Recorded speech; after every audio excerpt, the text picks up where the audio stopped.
Karena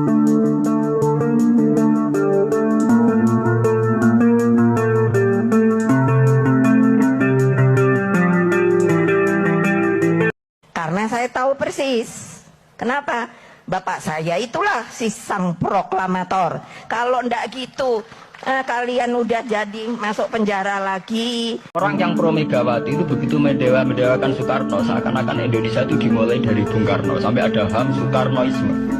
Bahwa Indonesia itu seakan-akan dimulai dari Soekarno. Memang deklarator kemerdekaan Indonesia itu Soekarno. Tapi umat Islam atau partai-partai Islam itu tidak kecil hati.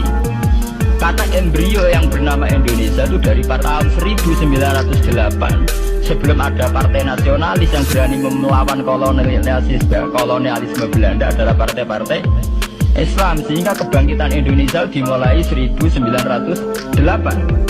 Karena saat itu yang pertama mencetus ide melawan Belanda adalah kiai-kiai Islam, yaitu saat itu bikin serikat dagang Islam, terus lama-lama menjadi serikat Islam, terus lama-lama menjadi partai Islam. Dimulai dari angkatannya Bos Cokroaminoto, jenis Haji Umar Said Sinten Cokroaminoto, disingkat jenis Bos Cokroaminoto. Jadi tidak bisa Indonesia itu meninggalkan partai Islam, karena dulu pertama pendiri era kepartaian ini malah partai-partai apa? Islam yang lahir di Solo, di Jogja. Bahkan sebelum ada negara yang bernama Indonesia, itu ada negara yang bernama Demak Bintoro, ada Demak Ngayogyakarta apa? Karto. Itu semua negeri apa? Islam. Ya, paham? Sehingga secara kesejarahan kita tidak kalah sama tuanya Soekarnoisme atau partai PN. Dan sampai kan kita ini kan kayak dinabubukkan seakan-akan Indonesia itu dimulai dari Soekarno. Jika nak wani Pak Karno itu koyo-koyo itu kita anti Indonesia. Ya kita tidak mungkin nggak menghormati Soekarno, beliau sebagai pahlawan besar kita hormati. Tetapi ya kebesaran Pak Karno demi bangsa Indonesia jangan kemudian direduksi, disederhanakan hanya melewati partai. Ya itu kan namanya pekerditan. Tentu Pak Karno bikin negara ini ya untuk semua bangsa, bukan untuk PDIP saja, bukan untuk partai-partai marhainisme saja, juga bukan untuk partai-partai yang berpaham Soekarnoisme saja. Ya sama, tapi kita juga adil, sebagai kiai juga adil. Bos Cokroaminoto bikin partai Islam ada untuk mengusir Belanda dari bumi Indonesia, yang nantinya juga untuk kepentingan semua bangsa Indonesia, tidak hanya yang Islam saja. Ya kita adil, sama-sama adil. Saat nasionalisme ya tidak mengurangi keagamaan, saat keagamaan tidak mengurangi nasionalis. Tapi itu tadi kemudian ini dikerdilkan secara politik. Sawangannya nawas duet Pak Hasim Mega nasionalis religius itu sudah di tren. Agar duet senengannya pasangan nasionalis sampai apa nak nasionalis terus wajib sholat, apa nak religius terus gak wajib nasional. Sebetulnya itu kan gitu. Apa kan orang Indonesia terus wajib sholat hanya karena atas nama nasionalis. Apa nak gue kiai terus wajib bayar pajak.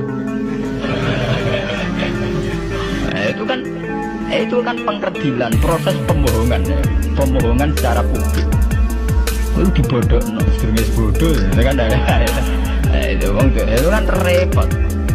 Namanya sedurunge bodoh dibodohno kenapa? Nurut.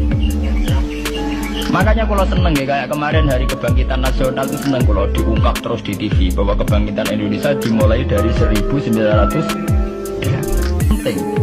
Pentingnya bahwa orang-orang yang sok Soekarnoisme biar tidak mereduksi Pak Karno hanya milik mereka sendiri, karena bangsa ini berdiri semenjak 1908.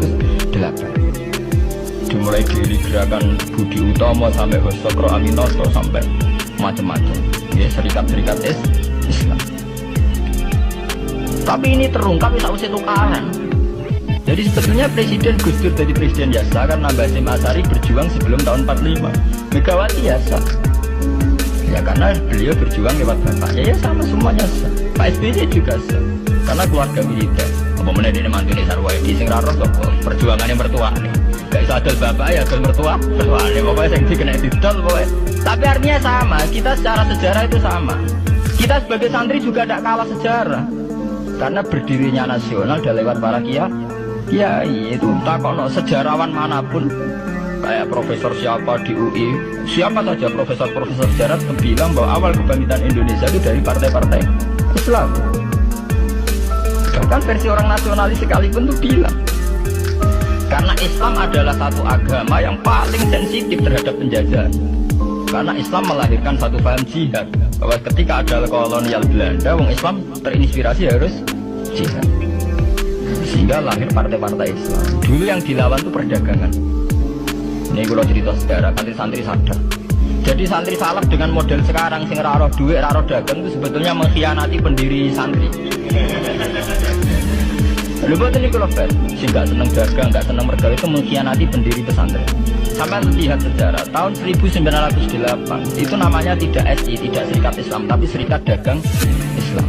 Karena para kiai adalah melawan dominasi Cina di Surakarta dan dominasi Belanda menguasai sentra-sentra perdagangan. Sehingga yang dilawan pertama adalah dia supaya kolonial gak menguasai aset-aset ekonomi.